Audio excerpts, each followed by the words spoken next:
दोस्तों नमस्कार। 100 दिन पूरे हो गए प्रधानमंत्री मोदी के तीसरे टर्म के, और इन 100 दिनों में 15 लाख करोड़ के प्रोजेक्ट्स का कच्चा चिट्ठा सरकार की तरफ से रखा गया। लेकिन इन 15 लाख करोड़ के प्रोजेक्ट के भीतर का सच क्या है? क्या वाकई वो जनता के अनुकूल है? क्या वाकई उससे सिर्फ कॉरपोरेट को लाभ होगा, या फिर जिन जिन मंत्रालयों को लेकर जो जो पैसा जो जो प्रोजेक्ट के जरिए लगाया गया, उससे पहले क्या वो सारे प्रोजेक्ट जो उसी धारा में लग रहे थे, पैसे उसी तरीके से लग रहे थे, क्या वो पूरे हो गए? ये सवाल आज अपने जहन में रखिएगा, क्योंकि हम उसे बताएंगे। एक दूसरा सवाल यहीं से खड़ा होता है, क्या मौजूदा वक्त में जब तीसरे टर्म में प्रधानमंत्री नरेंद्र मोदी अल्पमत की सरकार के साथ दो बड़े राजनीतिक दलों को साथ लेकर चल रहे हैं, तो क्या ऐसे में उनकी जरूरत अब हर हाल में अपनी राजनीतिक सत्ता को बचाने की है? और बचाने के लिए इस सत्ता को वह किसी भी दूरी तक जा सकते हैं? उसमें इस देश के भीतर की आर्थिक, सामाजिक, राजनीतिक परिस्थितियों में वह किसी भी तरीके से सेंध लगा सकते हैं? यह दूसरा सवाल है, आप इसे भी अपने जहन में जरूर रखिएगा। और यहीं से एक तीसरा सवाल खड़ा होता है, जो पारंपरिक राजनीति इस देश में चलती चली आ रही है, जो इस देश में आर्थिक व्यवस्था चलती चली आ रही है, इस देश के भीतर में जाति राजनीति को लेकर अभी तक जो भी पाठ इस देश के क्षत्रपों ने पढ़ा, राजनीतिक तौर पर उसका लाभ उठाया, इन तमाम परिस्थितियों में पहली बार क्या राहुल गांधी ने कोई ऐसी सेंध लगा दी जहां पर यह लगने लगा कि इस देश के भीतर का जो अनूठा सच एक पूंजी पर टिका हुआ है, पूंजीवाद पर टिका हुआ है, उसको राहुल गांधी डिगाना चाहते हैं? और यह डिगाने की प्रक्रिया वामपंथी तौर तरीके पर नहीं है, डिगाने की यह प्रक्रिया मंडल की राजनीति के तौर तरीके पर भी नहीं है।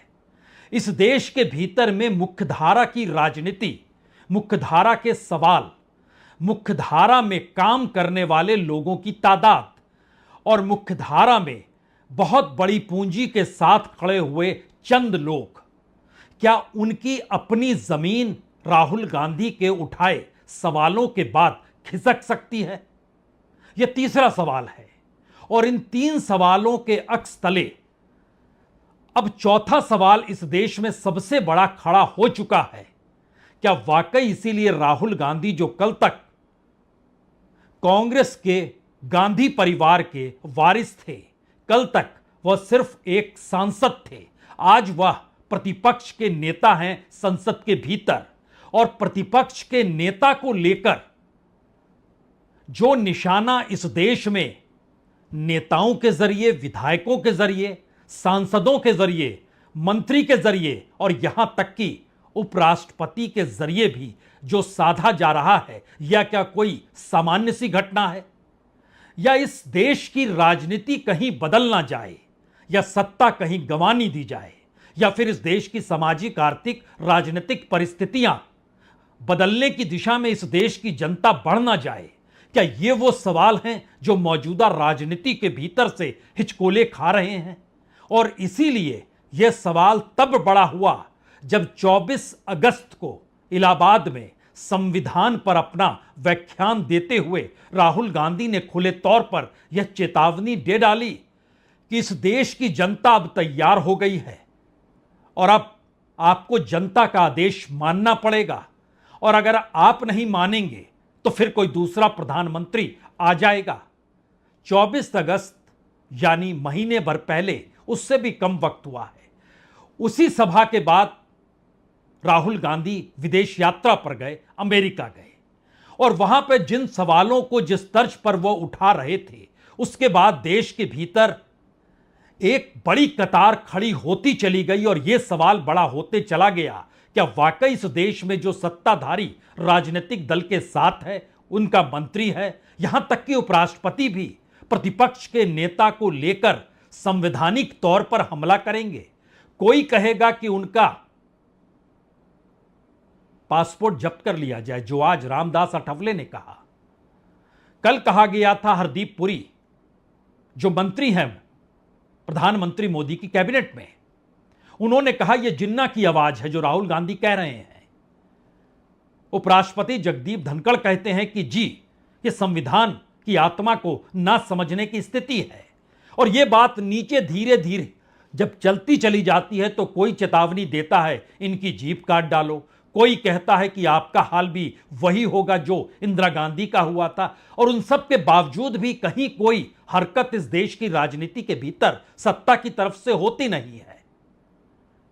हमें लगता है कि आज बड़े संवेदनशील इन मुद्दों के आश्रय इस देश की उस राजनीति को अब समझने की जरूरत आ चुकी है, जहां पर आप सिर्फ किसी एक व्यक्ति द्वारा कहे गए कथन को लेकर यह ना सोचें कि दरअसल यह गैर जिम्मेदारीपूर्ण तरीका है।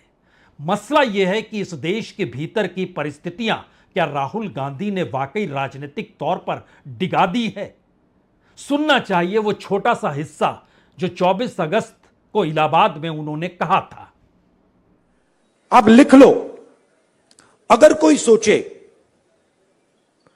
कि जाति जनगणना को रोका जा सकता है या 50% बैरियर को रोका जा सकता है, मैं आपको बता रहा हूं वो सपने देख रहा है।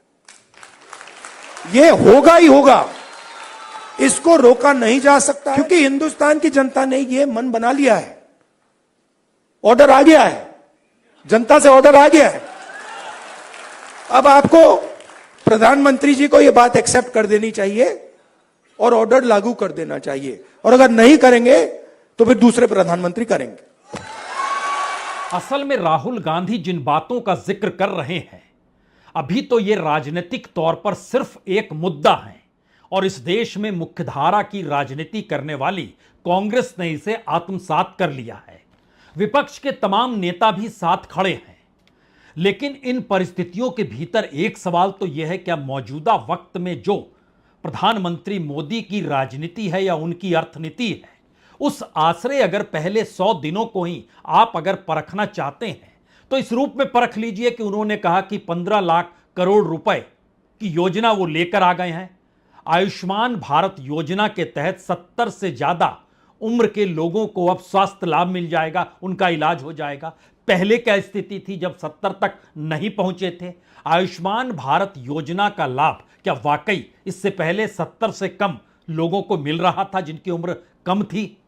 वहां पर खुद सरकारी प्रतिशत जो बतलाता है वो सिर्फ 22% बतलाता है, यानी बाकियों को यह लाभ मिल नहीं पा रहा था। एकीकृत पेंशन योजना, इसमें लोग अभी भी जाना नहीं चाहते, उन्हें लगता है यह घाटे का सौदा है। प्रधानमंत्री आवास योजना, 3 करोड़ घरों के निर्माण की मंजूरी, इससे पहले जो मंजूरी दी गई थी उसमें लगभग 1.25 करोड़ घर अभी भी तैयार हुए नहीं है। यह प्रधानमंत्री आवास योजना के प्रधानमंत्री की साइट पर यह लिखा हुआ है कि अभी यह पूरा नहीं हुआ है। ग्रीन एनर्जी की दिशा में हम बढ़ना चाहते हैं, हम सौर ऊर्जा की दिशा में बढ़ना चाहते हैं और दोनों क्षेत्रों में पैसा लगाने के लिए इस देश के 2 बड़े कॉरपोरेट अंबानीज और अडानीज तैयार बैठे हैं। उनकी यह अपनी मुनाफे की राजनीति या मुनाफे की अर्थव्यवस्था की एक सोच है कि भारत में आने वाले वक्त में एनर्जी की जरूरत पड़ेगी, लेकिन उसमें सरकार का अपना योगदान इन्हीं कॉरपोरेट के आश्रय होगा जिन कॉरपोरेट के पास पैसा है। ऐसा नहीं है कि जिनके पास पैसा कम हो उनको इन क्षेत्र में आने की इजाजत दे दी जाए। यानी यहां भी सरकार के साथ कौन खड़ा है? इन्हीं 100 वर्ष में बधावन बंदरगाह का जिक्र भी किया गया, वहां तो मछुआरों का आंदोलन चल रहा है। प्रधानमंत्री खुद उस बंदरगाह तक नहीं पहुंच पाए, उन्होंने दूर सभा करके उसका उद्घाटन कर दिया। अब इसकी शुरुआत जल्द हो जाएगी, 2029 तक यह चालू हो जाएगा।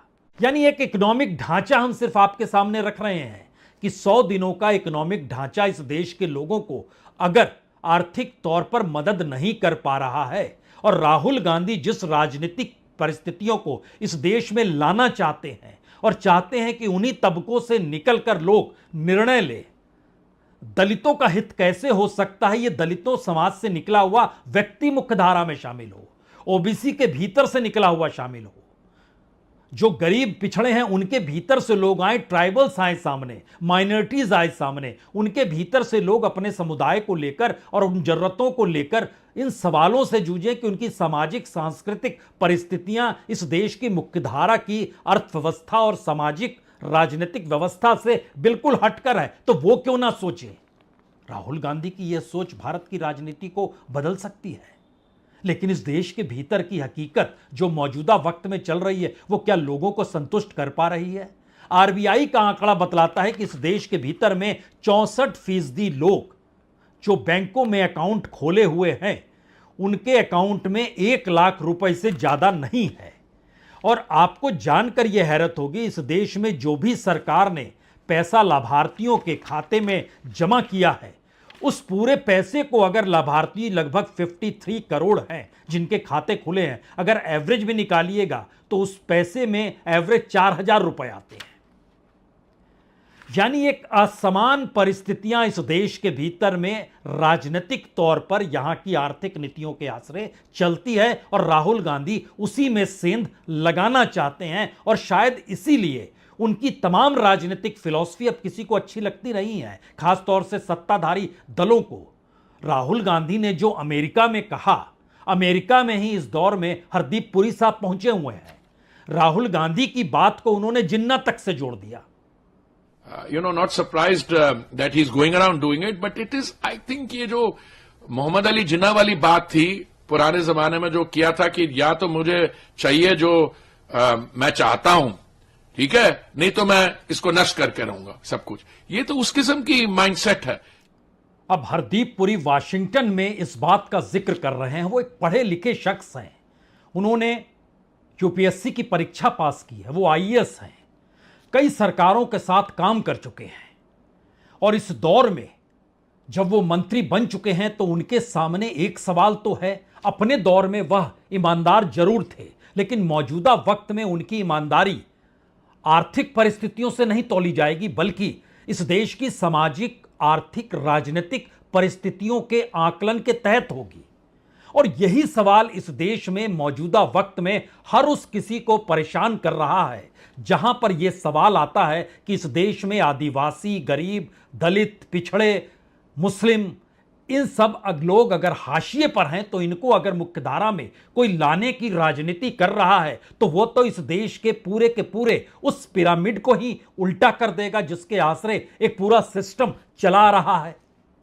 यह परेशानी नौकरशाहों के साथ हो सकती है, यह परेशानी सत्ताधारी राजनीतिक दलों के साथ तो और ज्यादा हो सकती है क्योंकि उनकी अपनी राजनीतिक लकीर जिसके आश्रय वो सत्ता में आए वह बेमानी हो गई। हिंदुत्व इस दौर में बेकार हो गया। इस दौर में आप सांप्रदायिकता के आश्रय वोटरों का ध्रुवीकरण कर नहीं सकते हैं।